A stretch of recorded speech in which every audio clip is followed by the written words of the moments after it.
Please welcome up Miss Sharon Couch-Fikes.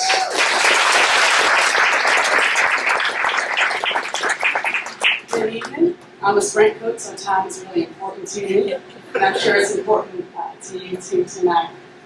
One of my favorite verses that I want to start with, because the word is kind of why we're all here, is Ephesians 20, where it says, "Now to him who is able to do exceedingly and abundantly more than we could think, ask, or imagine." Let me show you that in pictures. Kenny, could you stand? Stand. Yeah. This, everybody, is way more. Okay? Way more. That's my husband, Kenny. And let me tell you something. There is no coach here whose spouse isn't the real reason why we're able to make it to the field on time. It's so true. But I've had way more. First, I have way more in this moment.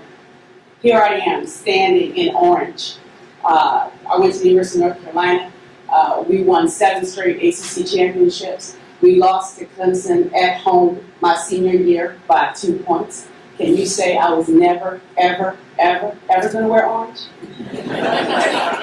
Well, looks like orange to me, but it's Tennessee orange, which is way different.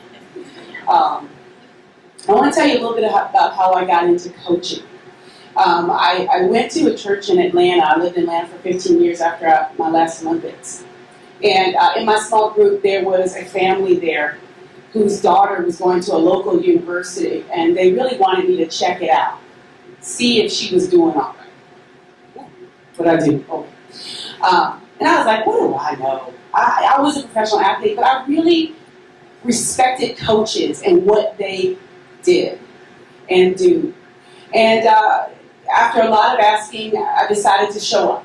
So I showed up one day at their track and started working with a girl. The coach asked me. I didn't just, if anybody knows me, that could happen. But it didn't happen that day. Okay. He'd asked me to work with the girl, and I changed something really small in what she was doing. And she turned and looked at me. And in that moment, it was clear. Now, I had been working in the business world during my Olympic careers and after.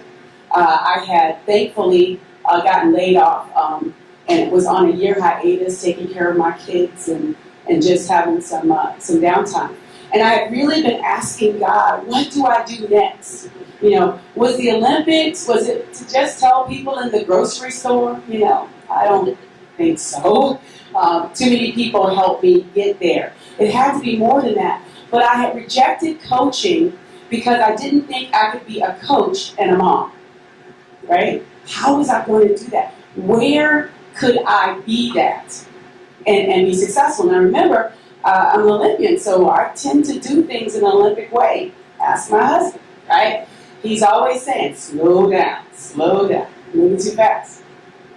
So here I was in Atlanta with my 2 kids at the time, doing my thing, and all of a sudden God says, it's time for you to go coach.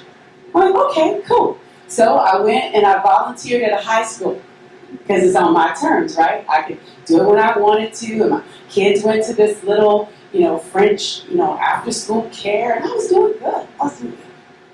Then everyone kept telling me at my church, I was in Crossroads, and they were saying, you really need to go coach in college. What do you mean? People just don't show up at a college and go, hey, I'm here to coach, And I learned that the hard way because I did go down to school to the local university and was like, put on my little suit and said, I'm ready to coach. He's like, well, we're not looking for you. But I still went home that day, and it was so clear to me that God was saying, it's going to take a Carolina, that's home, or a Tennessee, but you're going to coach. 6 months later, I'm at an Olympic function. I get a phone call, and I take the leap of faith of walking through the doors at Brenda Lawson to meet with Joan Cronin. And so a lot of people applied. I didn't even send my resume, really. I just know that God said, go coach. Yes, of course, I was a volunteer high school coach, And yeah, I'm at one of the top 20 programs in the country. But if God said go, I better go. So I walk into Joan's office, and you know Joan, our athletic director. She goes, Sharon, I want you to know that this is a great place to raise a family. And those were the very first words out of her mouth. And from that moment, from the time I said yes and moved in about a week, maybe 10 days, packed up everything and moved here, Ted Tegler was at my door saying, we have a Bible study up in Gibbs. Shannon from FCA was bringing me a coach's Bible devotional. JJ, who was our head coach, Coach Clark, was saying, it's time to go to Bible study, whoever wants to go. John Frazier, Carrie. In my first days here, my first weeks, my first months, from our chaplain, Roger Woods, having church on campus, it gave me, a brand new coach, not just at Tennessee, but in life, the opportunity to set a clear and firm foundation as to why I'm here and the direction God wanted me to go. And I get that every day. I get it from our leadership here. I get it from the commitment that they have made to Athletes in Action and to FCA and to Team United. And I get to share that with the athletes that I recruit and coach. Really short story because my time is almost up. But I really want to express this to you. I was struggling last summer. Rachel can tell you. Struggling with recruiting, right? God had made provision for me. I was coaching. I was getting a paycheck. That was cool. He was protecting me, giving me the room to grow, to get all the information that I needed to be successful. But purpose. I knew that I was called to these young women on a daily basis. I deal with all kinds of stuff. Y'all don't even want to know. Just be glad I'm a Christian.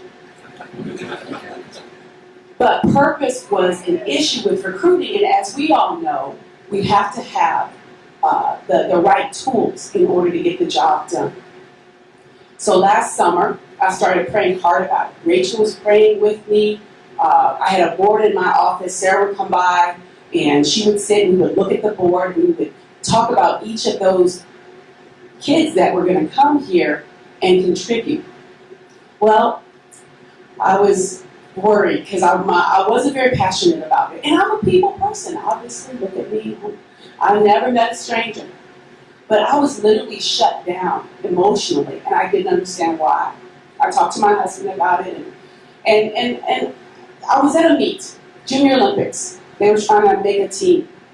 And that morning, I was thinking about an athlete that I had recruited, and the SEC and her wasn't meeting.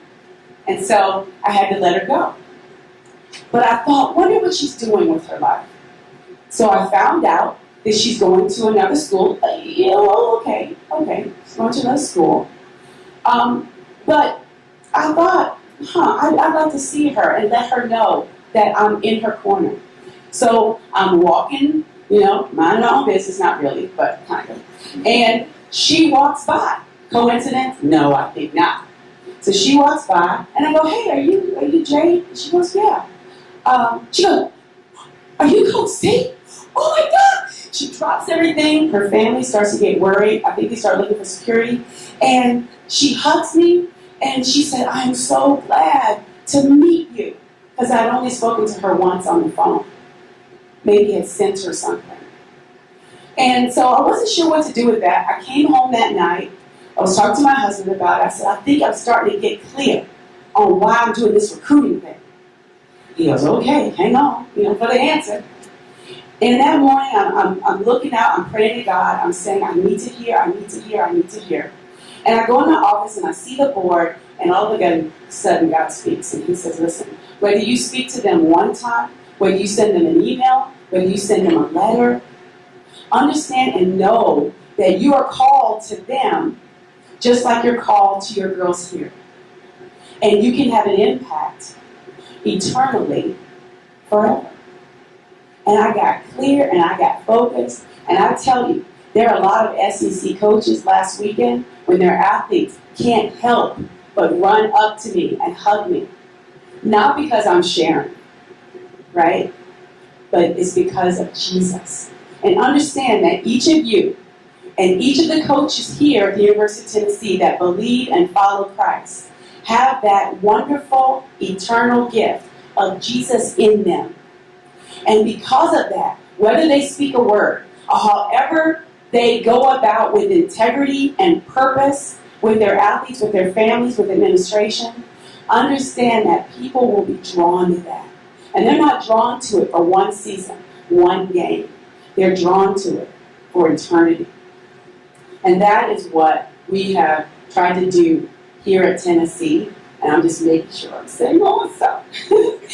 After accepting that faith challenge of coaching, which is like, when the priests had the Ark of the Covenant and they were walking to the Jordan, that water kept moving and we had to be willing to step in. Step in tonight. Whatever God is calling you to do, whatever He wants for your life, be willing to have faith. Have faith that you can't do it. That's the thing I think that makes JJ special. And what we do on a daily basis here at Tennessee is that we know that we can't do it. That it takes God Himself. And I know that we have to be willing to fail to the world in order to win for Christ. And that is what we are doing here at the University of Tennessee. And I can tell you that there are some coaches and administrators and athletes that love God and want to do their very, very best for Him. And that's how we are winning, because what would you do if today you really, really believed that you had already won? How would you live?